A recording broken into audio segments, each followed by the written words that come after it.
எவ்வளோ சீக்கிரம் அட்ரஸ் பண்ண முடியுமோ அவ்வளோ சீக்கிரம் அட்ரஸ் பண்ணப்பட வேண்டிய ஒரு முக்கியமான இஷ்யூ இந்த பேங்க் எக்ஸாமுடைய ரிசல்ட்ஸ். நீங்கள் நிறைய பேர் பார்த்தீங்க அப்படின்னா இந்த எக்ஸாம்னு இல்லை, ப்ரீவியஸ் நிறைய எக்ஸாம்ஸில் ஒவ்வொரு எக்ஸாம்ஸ்லையுமே வந்து நார்மலைசேஷன் ஆயிருந்திருக்கும், அதனால எனக்கு போச்சு, நார்மலைசேஷன்னால போயிடுச்சு, நார்மலைசேஷன் இது எல்லாருமே நம்ம யூஸ் பண்ணுறோம். பட் நம்மளுக்கால கொஞ்சமாக புரிஞ்சுக்க முடியும் அந்த ஈஸியான ஸ்லாட்டில் இருக்கக்கூடிய டிஃபிகல்ட்டி லெவலையும் கஷ்டமான ஸ்லாட்டில் இருக்கக்கூடிய டிஃபிகல்ட்டி லெவலையும் மேட்ச் பண்ணுறதுக்காக தான் இந்த நார்மலைசேஷன் வைக்கிறாங்கன்றது மட்டும்தான் தெரியுமே தவிர்த்து அது எப்படி பண்ணுறாங்க, எதனால் பண்ணுறாங்க, எதுவுமே நம்மளுக்கு ஒரு கிளாரிட்டியே கிடையாது. ஸோ இந்த விஷயத்தில் பார்த்தீங்க அப்படின்னா எப்போவுமே தனித்தனியாக எஜுகேட்டர்ஸ் ஒவ்வொருத்தரும் வந்து வீடியோஸ் போடுவாங்க, யூடியூப் சேனல்ஸ் ஒவ்வொருத்தரும் வீடியோ போடுவோம், நம்மளும் நிறைய டைம் போயிட்டுருக்கோம். பட் இப்போது ஒரு பெரிய அளவுக்கு ஒரு பெட்டிஷன் சைன் பண்ணி இதை ரொம்ப பெரிய லெவலுக்கு அடுத்து எடுத்துக்கொண்டு போகணும். ஏன்னா அடுத்து இப்போ படிச்சுட்டு இருக்கிறவங்க ஒருத்தவங்களுடைய லைஃப்லையே ஒரு ப்ரைம் ஏஜ் இந்த 20s, அந்த 20ஸ்ல வந்து உயிரை கொடுத்து ராத்திரி பகலாக உயிரை கொடுத்து வந்து படிச்சுட்டு இருக்காங்க. அப்படி படிச்சுட்டு இருக்கிறப்ப ஏதோ நான் பண்ற மிஸ்டேக்னால மார்க் போகுது, படிக்கிற அந்த பர்டிகுலர் பர்சனுடைய மிஸ்டேக்னால மார்க் போகுது அப்படின்னா கூட ஏதோ ஒரு கேஸ்ல அக்செப்டபிள், சரி அடுத்து பண்ணிடலாம் அப்படின்னு சொல்லிட்டு ஒரு தோணும்.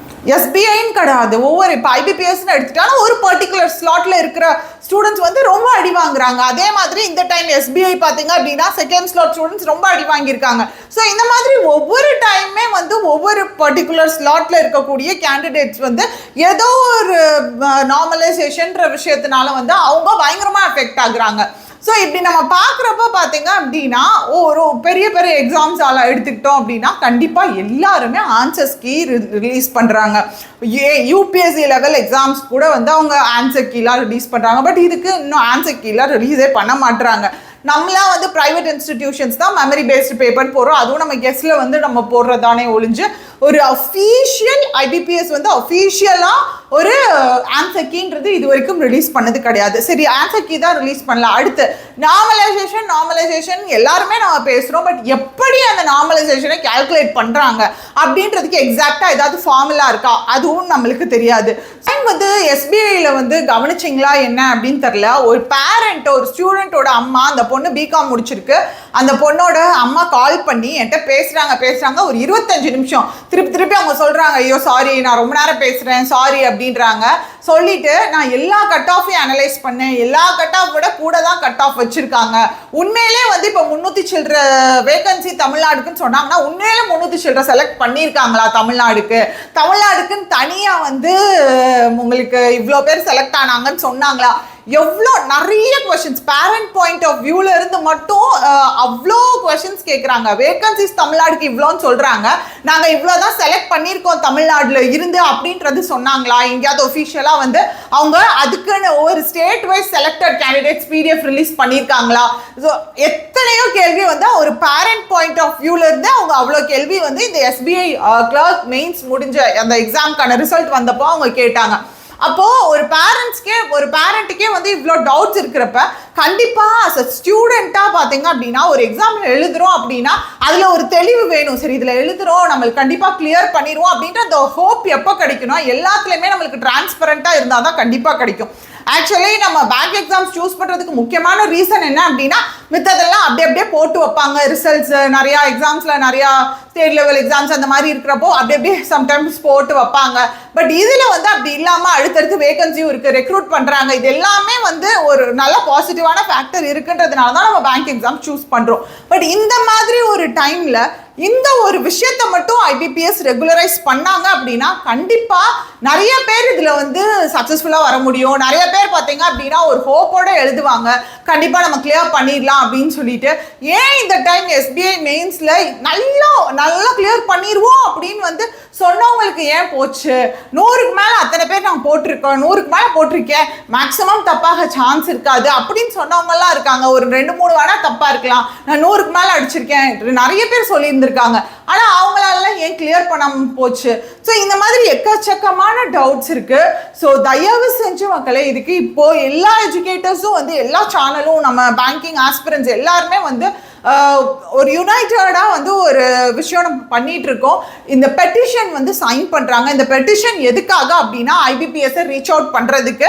ஸோ அவங்க பாத்தீங்க அப்படின்னா இந்த ஸ்டெப்ஸ் எல்லாம் ஃபர்ஸ்ட் பாத்தீங்கன்னா உங்களுக்கு ரா ஸ்கோர் வேணும்.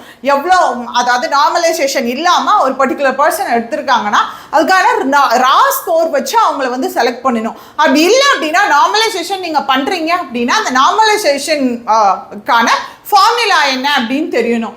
இல்லை டிஃபிகல்ட்டி லெவல் 2-3 ஸ்லாட் வைக்கிறதுனால அதிகமாக இருக்கு அப்படின்னு டிஃபிகல்ட்டி லெவல்ஸ் எல்லாம் மேட்ச் பண்ணணும், அதுக்காக நார்மலைசேஷன் வைக்கிறோம்னா அதை சிங்கிள் ஸ்லாட்டாக வைக்கிறதுக்கு ஏதாவது பாசிபிலிட்டி இருக்கா, இல்லை ஒரே மாதிரி டிஃபிகல்ட்டி லெவலோட கொஸ்டின் பேப்பர் கொண்டு வரதுக்கு பாசிபிலிட்டி இருக்கா. ஸோ இந்த மாதிரியான நம்ம சைடில் இருக்கிற குவரிஸ் எல்லாத்தையுமே நம்ம எடுத்து வச்சு தான் இந்த பெட்டிஷன் சைன் பண்ணுறோம். ஒன்றுமே இல்லை, நான் டிஸ்பிளே பண்ணுறேன். நான் கீழே டெஸ்கிரிப்ஷன்லேயும் கொடுத்துருக்கேன், காமெண்ட் பாக்ஸ்லேயும் கொடுத்துருக்கோம். காமெண்ட் பாக்ஸில் போயிட்டு நீங்கள் வந்து அந்த பெட்டிஷன் லிங்க் உள்ளே போங்க. உள்ளே போனீங்கன்னா பேசிக் டீட்டெயில்ஸ் கேட்கும், நேம் ப்ளஸ் இமெயில் ஐடி, இந்த மாதிரி பேசிக் டீட்டெயில்ஸ் கேட்கும். அடுத்து உங்களுக்கு சைன் பெட்டிஷன். ஸோ சைன் பண்ணிட்டீங்க அப்படின்னாலே டிக் மார்க் வரும். ஓகே, நீங்கள் வந்து சைன் பண்ணியிருக்கீங்க, இவ்வளோ பேர் இது வரைக்கும் சைன் பண்ணியிருக்காங்கன்னு சொல்லிட்டு வரும். தயவு செஞ்சு இதை வந்து லேஸாக எடுக்காதீங்க. ஏன் அப்படின்னா கண்டிப்பாக வந்து நான் ஆல்ரெடி உங்கள்கிட்ட சொன்ன மாதிரி தான், இப்போ SBI கிளர்க் ரிசல்ட் வந்து டிலே ஆகுதுன்னா அதுக்கு நான் டிலே ஆச்சு, முன்னாடி டிலே ஆச்சு இல்லையா, அப்போ வந்து நிறைய பேர் அதுக்கு வாய்ஸ் அவுட்டா பண்ணாங்க. பட் வந்து நான் உங்களுக்கு ஆல்ரெடி நான் சொன்னேன், இப்போ IOBக்கு பார்த்தீங்க அப்படின்னா சின்ன ஒரு அதாவது குட்டி குரூப் ஆஃப் பீப்புள் தான் வந்து அதோட மெயின்ஸ் அப்பியர் பண்ணியிருக்காங்க கம்பேரிட்டிவ்லி SBI கூட கம்பேர் பண்ணுறப்ப. ஸோ இதுக்கு நான் வந்து வாய்ஸ் அவுட் பண்ணணும் அப்படின்னு சொல்லி தான் நம்ம சேனல்ல இருந்து IOBக்கு வந்து வாய்ஸ் அவுட் பண்ணோம். இந்த மாதிரி ஒரு சின்ன சின்ன விஷயத்துக்குமே வந்து நம்ம சேனல் வந்து கண்டிப்பாக வாய்ஸ் அவுட் பண்ணியிருக்கோம். அதே மாதிரி தான் இந்த விஷயமும். இதுக்கு ஆல் ஓவர் இந்தியா எல்லா யூடியூப் சேனல்ஸாக இருக்கட்டும், எஜுகேட்டர்ஸாக இருக்கட்டும், இதுக்கு வந்து வாய்ஸ் அவுட் பண்ணுறாங்க. கண்டிப்பாக as an aspirant-ஆ நீங்கள் தயவு செஞ்சு இதில் பெட்டிஷன் ஃபைல் பண்ணுங்க. ஒன்றுமே இல்லை, சிம்பிள் ப்ராசஸ் தான். நாளைக்கு நம்மளுக்கு எல்லாமே கிளியர் ஆகணும் அப்படின்னா நம்மளும் இதை பண்ணி தான் ஆகணும். தயவு செஞ்சு பண்ணுங்க. ஸோ அண்ட் அவ்வளோதான் மக்களே. அண்ட் வேறு உங்களுக்கு புதுசாக நீங்கள் பார்க்குறீங்க, உங்களுக்கு படிக்கிறதுக்கு ஏதாவது கோர்ஸ் வேணும் அப்படின்னாலும் நம்மளுடைய எலீட் பாஸ் இருக்குது. கண்டிப்பாக ஆல் இன் ஒன் பேங்கிங்கான கோர்ஸாக இருக்கும், கண்டிப்பாக யூஸ் பண்ணிக்கோங்க. அண்ட் அடுத்த பேங்க் எக்ஸாம்ஸ் அப்பியர் ஆகிறவங்களுக்கு ஒரு ஹோப்பாகவும், அண்ட் நம்மளுக்கு நீங்கள் இப்போ தான் நீங்கள் எழுதிட்டு இருக்கீங்கன்னா உங்களுக்கு ஒரு ஹோப்பாகவும் இருக்கிறதுக்காக தான் இதை கம்ப்ளீட்டாக நம்ம வச்சுருக்கோம். இந்த ப்ராசஸ்க்குள்ளே வந்திருக்கோம். கண்டிப்பாக இந்த லிங்க்ல போயிட்டு எல்லாருமே சைன் இன் பண்ணிருங்கப்பா.